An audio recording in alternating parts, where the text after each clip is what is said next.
Women Taking the Lead, episode 250. And so it says, be the first to say hello, the first to compliment the other person, the first to give credit, the first to say sorry, the first to offer help, the first to show up for someone else, the first to set an example, the first to offer hope, the first to shine. Be the first. Hello, my name is Jody Flynn and welcome to Women Taking the Lead, where we are all about creating blasts of inspiration to help you overcome self-doubt so you can lead with confidence, integrity, and a sense of humor. Head over to womentakingthelead.com to join the community and get the resources to support you on your leadership journey. Now, your future awaits, so let's get started. Hello, everyone, and thank you for joining us today. I'm here with Alexa Gilmore, who is a vitality warrior who takes a stand for your fullest potential. As an acupuncturist, Chinese herbalist, bodyworker, and coach, she takes a no-nonsense approach to the healing arts and expects positive outcomes. Function rebalanced, harmony restored, resilience renewed. She welcomes guests from around the country to her clinic in Portland, Maine, where she specializes in chronic illness, women's health, and skin disease, but her passion is to use optimal health as a vehicle for personal transformation. Alexa, your bio is so loaded with all good stuff, and of course has a ton of questions coming to mind, but before we get into all the questions I'm going to ask you, share with us a little bit more about who you are and your own humble beginnings. Thanks, Jody, and thank you so much for having me. I'm nothing if not enthusiastic, as I think everyone in my office can vouch for. My humble beginnings, I grew up outside of Boston, and I spent my summers as a kid in the mountains and lakes of Western Maine, which is how I ultimately made my way back to Maine as home.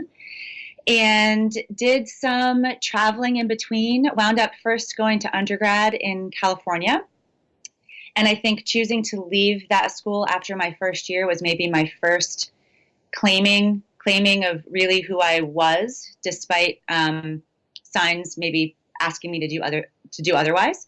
Wound up back in Massachusetts, finishing my undergrad there, and then made my way to Texas and lived in Austin, Texas for 10 formative years. And that's really where I first fell into the healing modalities and then kind of took them on full force. And I wound up in Chinese medicine school in Austin and started a clinic there. And soon thereafter just got whisperings that it was time to move back home to New England. So I did that about 5 years ago now. I've been in practice in Maine. And that's kind of the backbone of my story. Mm-hmm. And you know what's really funny? When we give those 10,000 foot versions of our story, it sounds so easy and we just went after it and we felt so confident, like, of course I was going to do this. And it was so clear. So then I did this and then I did this. But you and I both know the reality is there's a lot that goes on in between those bullet points. And, and I can hear in your voice, like, you're confident, you know what you're doing, you're passionate about what you're doing. You're a very enthusiastic person.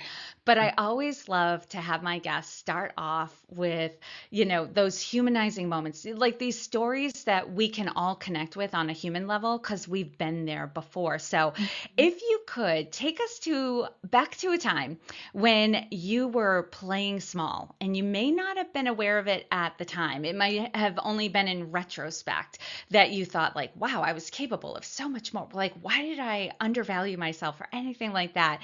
So share with us the story and the lessons you've learned.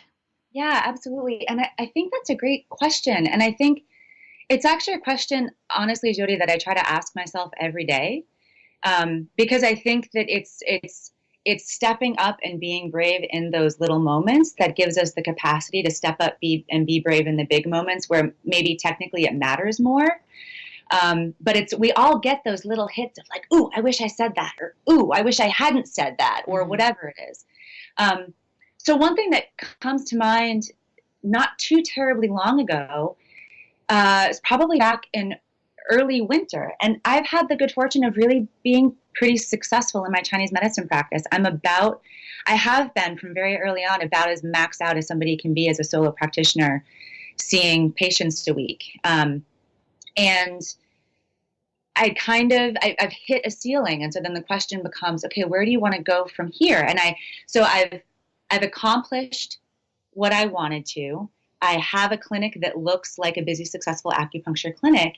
You reach that and then you go, okay, but that's not it. Mm. This isn't all of me. And in fact, not only is it not all of me, but in achieving this particular guise of success, I can actually feel very important parts of myself are not being addressed or expressed. And so in working through some of that back in January, I had a moment where I sat literally, Jody, bolt upright in bed as I was falling asleep, because it came to me like a flash that I had always sort of said in passing. And I think it's so, these little things that we say unconsciously, it's so great when we can finally tune into them, or somebody can help us tune into them.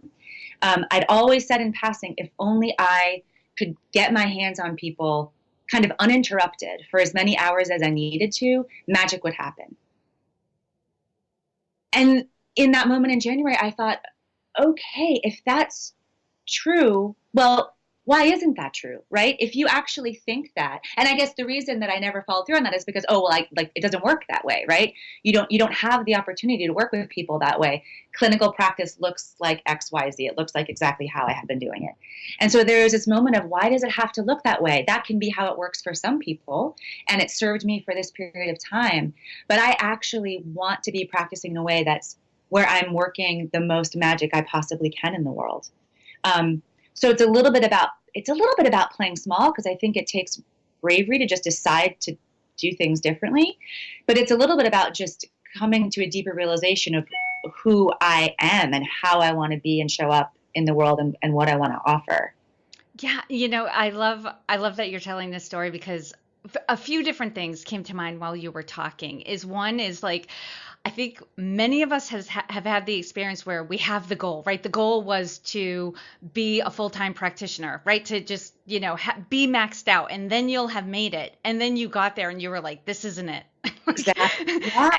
There's often a letdown at the end of the goal, because we attach our happiness to it, thinking like, this will make me happy, but that's not where happiness comes from. I mean, that's a whole nother subject we could get into. But what I also love too is, sometimes people get caught in that trap of, well, this is what it's supposed to be and this is what it's supposed to look like. So I guess I either need to change careers, or I need to find a hobby or something that will be it. Like I need to, that this is my work and this is how I make money. So maybe I'll take up paddleboarding or something like that. And I care less about this and find my passion somewhere else. Exactly. But instead what you did, and this is a term a friend of mine keeps using lately, and I love it, is like disruption. Like you're disrupting, a normal way of doing things, to do it differently so that you can be fulfilled. Yes. Which doesn't take anything away from people who are fulfilled in whatever structure any of us, I think, aspired to previously. Yeah. Right? It's not about dismissing, oh, well, there's nothing good that comes out of a regular standard clinical practice model, but it's about honoring that for me, this isn't all of it.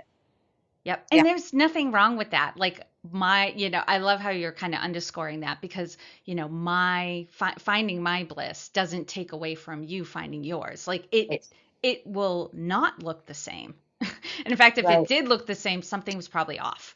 So it's honoring your journey and honoring somebody else's journey at the same time. Well, this is a great segue, because my next question to you was going to be about your leadership style. Like I'm on a mission for everyone to get, especially women, that there's no one way to lead. It is all wrapped up in our personality, our strengths, our past experience. All of this comes together and is like the different ingredients of a recipe that ultimately ends up being our leadership style. So I want to, hear as many different leadership styles as I possibly can on this podcast, so that everyone can get a sense of like, oh, okay, I can be who I am and be a great leader. So Alexa, how would you describe your leadership style? Well, I think so. What I do working with clients and patients, I think about leadership in terms of, I'm leading their treatment, but what what is that really when it's most successful for me? It's sometimes about alleviating their symptoms, sure, but it's also about like leading them back into their body. And I think there's some usefulness in this idea for kind of leaders out in the world. But if I think about that, I ask people to get really clear. So a lot of folks, if you haven't been to see a Chinese medicine practitioner, we ask you, a lot of us, not everyone, but we often ask a lot of questions. And we want to know a lot of nuance about all of the symptoms that you bring to the table. And I spend a lot of time with people helping them even notice some of that nuance that they come and they're fatigued, or they're constipated, or there's something with their menstrual cycle. And like every last detail of that becomes so important for me to match them up with the right treatment. And it's mostly women that I work with too, not exclusively by any means, but I'll just use women. Women often just haven't given their symptoms that much attention. So it's like giving them permission to get really curious and interested about the details of what's going on in their body. And in that way, taking charge of their body. So it's about helping them get clarity. But I also have been using this word a lot, thinking about agency. And what I really want to give people is the sense that they have agency when it comes to their bodies and their health. I think often we're taught so much in this culture that we're just like, we can kind of take care of ourselves. Health and wellness is a boom right now, but still kind of mostly we're just waiting for disease to land, and we kind of have our fingers crossed. And that's just so patently untrue. And I think if you have agency, right, that gives you confidence, that gives you choice, that helps you become more of a leader of your body and of your life. Some people are not super fond of the amount of agency that they have in their health because it means they have to take responsibility for it. Yeah. And it's sometimes easier to just make someone else do it. But I try to make it an exciting and a hopeful proposition. What if you have far more, I don't like the word control, but far more power, far more influence over the functionings of your body than you think you do. Mm-hmm. So I like to lead people back into their body in that way. Yeah. When I heard what you said was, you start off as a guide for people who are like not really checked into their body at all. Like it starts with you being like, okay, like here's what you need to pay attention to. Here's how, this feels. And I don't know the exact nuances of your practice, but then there's a shift at some point where you're leading a leader, like you're helping them to lead themselves. I hope so. Well, that just gave me chills. Well, and also that kind of harkens back to the bio where I said I'm a vitality warrior. Then I take a stand for people. And that's where the enthusiasm comes in, is like, I can't want this more than you do. Your body is so rich and it's giving you so much information all the time. And exactly what you said, I can be a guide to introduce you to that. And I've got all kinds of tools and techniques to do that.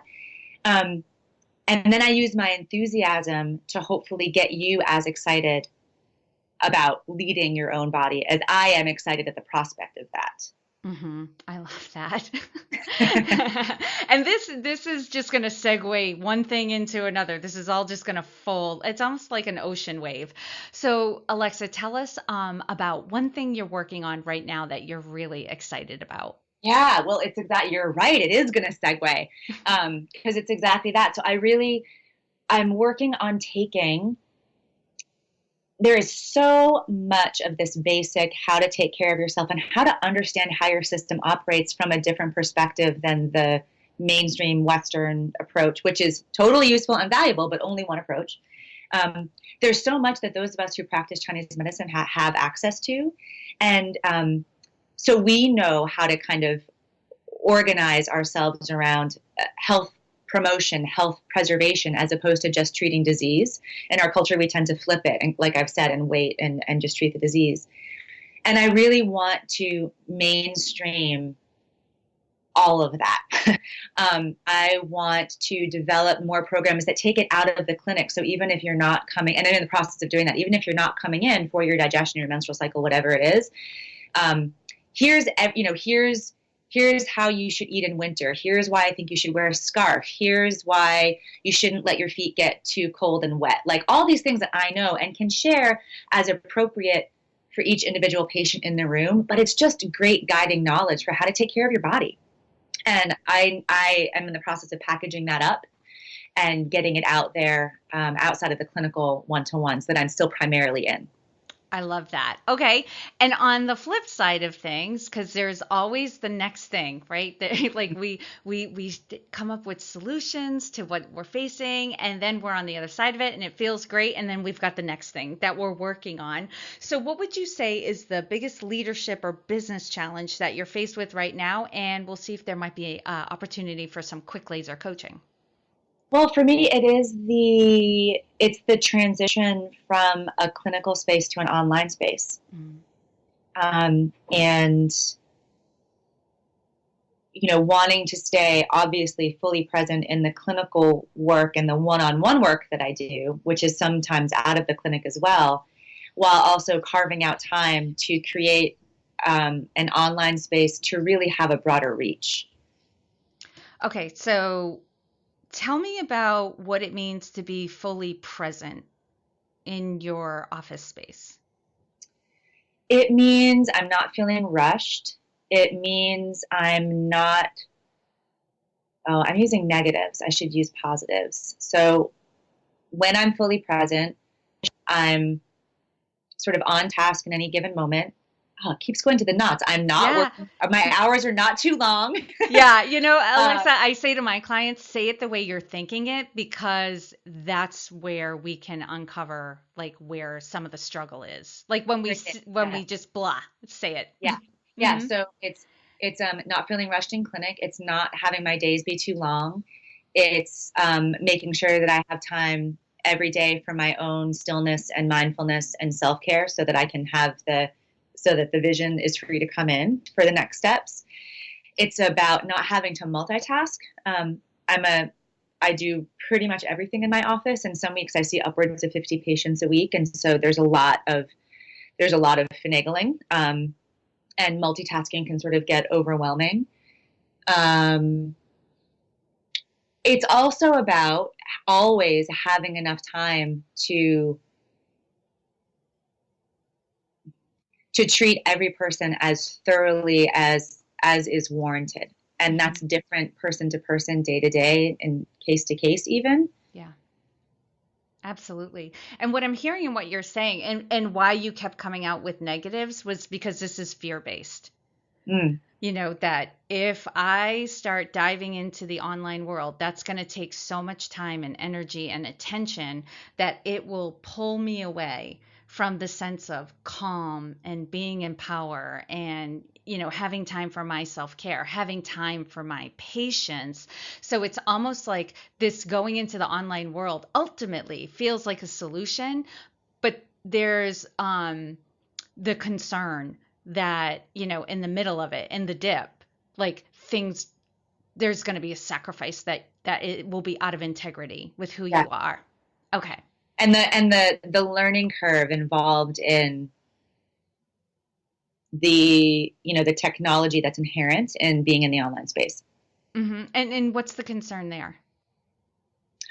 Oh, that it takes a lot of time. There are stories about not being good at technology, or for sure I'm going to need some help, or how do you get all the platforms to integrate? Like I can spin out very quickly about all of the moving parts that rather than just, how about just pick one thing and try it, Alexa?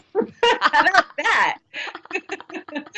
I love that, because ultimately, if you talk long enough about something, like in clear terms, ultimately the solution is like blah. It's like right there. Mm-hmm. So what I'm hearing is it's not a race to be online. Mm-hmm. You don't want it to take a long time, of course. You don't want it to be like constantly struggling and da-da-da-da-da. But like that sounds like a great strategy. Like pick one thing, dabble in it a bit, and who knows? Like what I also recommend to people is to talk about like what you're up to and the goals you have and the some of the challenges that you're faced with, you never know who you're going to bump into who'll be like, oh yeah, that's wicked easy. I could, bring your laptop and I'll Right. just show you how to do it. And that's happened to me before where I struggled with something for hours. And then somebody was like, oh yeah, I do that all the time. Took me 5 minutes. Boop, boop, boop, Right. done. And I was just like, why did I wait? And you know what that does, Jody? I think that also points back to how we take for granted our own mastery. Like we try to do it all ourselves. Like for me, I know how to take care of my body and my health. Like, whether I always am doing it the ways that I want to, that can be variable, but I know it. There's no fear there. And I take that for granted. And it's good to be helped by other people to see how this is so hard for me and it's so easy for you. And I think it brings it back around to like, oh, right, I can help. Again, like I can guide people, you can guide people, whatever it is that we do. We take our own mastery for granted and then we suffer through this stuff and don't seek out masters who take their own mastery for granted. Love it. It's a good reminder.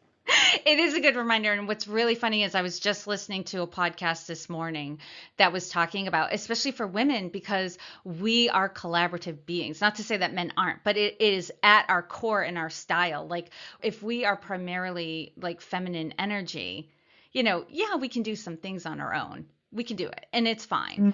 But it can also be an energy drain. But when we're collaborating, when we're like moving away from being the lone wolf and like you said, seeking out the mastery in others, and it makes other people feel so good to share their mastery. You and I were talking about this before we hit record. Like when like I've got the solution for you and this is going to be easy and awesome and you're going to love it. Like it feels so good to share that. And so, but yeah, it's good reminders because especially as like ambitious women who like tend to be on the type A spectrum, there is this drive to be like, I can figure it out. I can do this on my own. I don't need to bother anybody when we have to change the story. It's not bothering other people. It's letting them shine too. Right. Or to tear ourselves down for not being able to do it. Right. Right. Yeah. Like not just I can do it, but I should be able to do this on my own. Right. It's a sign of weakness. I have to reach out. Yes, yeah. But the truly successful, if you peel back the layers, they will share how they got help from other people. Yes, absolutely. Like they did, like, they wanted to know like what was going on and how did you do that and all that stuff, but they didn't expect themselves to be figuring it all out and executing everything.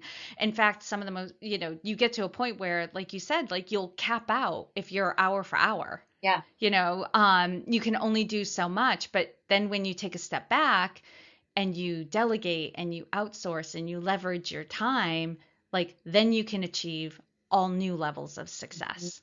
Amazing. Okay. All right, Alexa, now we're going to do a quick leadership roundup. So tell us, what is one practice you have that helps to make you a better leader? Oh, I think I already mentioned it. It's all about stillness. It's having time every day, typically first thing in the morning, at least, to just get quiet. And for me, there's no room for the inner wisdom to come forth and show itself if my mind is always going and I'm kind of always stuffing things in. There has to be space for that inner wisdom to come out. And so that happens for me in a combination of my yoga and meditation practice. But now if one of those has to give for whatever reason, I will sit. I will skip the yoga in the service of sitting in order to make space for that inner wisdom. I love that. And what advice would you give your younger self? Oh, honey, it's going to be okay. There's this great book that wasn't around for my younger self, but I would give it to her now. It's called The Untethered Soul. Do you know this book? I do. Yeah. Michael, I can't remember his last name. Michael Singer? Yes. I think so, you're right. You know this book. And yes. It doesn't say anything, I don't think, particularly new, but he, in such a clear way, in a way that for me just goes straight to the core, helps you recognize the the real you versus the monkey mind you that's worrying and fretting and trying to do it all yourself and freaking out and he just calls attention to it with humor and with realism. It's just so good. And so if my younger self had had access to that sense of like, oh, honey, just that the freaking out version of you is not the actual you. I think that we all would be so well served to get that lesson repeatedly from a really young age. Yeah, I agree. For that book. Yeah. Oh, I would recommend that book to anybody. And I agree with you. There's something about the way he writes too, where he uses humor to basically say, and don't take this too seriously. Because if you're taking this too seriously, then you're losing the point. Yeah. I mean, he points out multiple times how so when you're in the moment and you're freaking out, just take a step back, just take a meta view. So you're standing on a rock that's hurtling through space. Just really take a step back and that allows us to calm down. Yeah, I love it. Now share with us a success quote or a mantra and why it has meaning for you. What came to mind with this is actually there's this great guy in New York. His name is Chris Winfield, and he is just this incredible connector. He just connects really interesting, amazing, driven, passionate, kind people doing wonderful things to the folks who want to tell stories. And he's so good at what he does, and he's so good at just helping people keep the faith, to stay positive and to stay on task and to believe in themselves and to believe in others. And so this has been floating around. It's actually something that he posted. And so it says, be the first to say hello, the first to compliment the other person, the first to give credit, the first to say sorry, the first to offer help, the first to show up for someone else, the first to set an example, the first to offer hope, the first to shine. Be the first. I love that. Yes, while you were reading it, I was just like, I'm closing my eyes. I'm going to take this in. That was beautiful. I can't wait to listen to that over and over and over again. And lastly, Alexa, what is the best way for this community to connect with you? Oh, I have a couple of websites. I'm on Facebook. So my business name is, at this point in time, is ATX Acupuncture. And there's a couple of websites. There's atxacu.com. And then I also, as you mentioned at the beginning, I do specialize in treating skin disease with Chinese herbs. And that website is atxskin.com. And if you love before and after photos like I do, it's chock full of them. And then I'm on Facebook. You can connect with me directly. I'm at Alexa Gilmore. No, I'm at Alexandra Gilmore, which is my full name. And then on Facebook as well. The clinic is on Facebook. Awesome. And for those of you who are on the go, running, and couldn't write all that down, the links and the resources shared in this episode are at womentakingthelead.com. And Alexa, thank you so much for taking the time to inspire and enlighten us. We are all better for having met you. Jody, thank you so much. This was so much fun. I really appreciate it. Thank you all for joining me on Women Taking the Lead.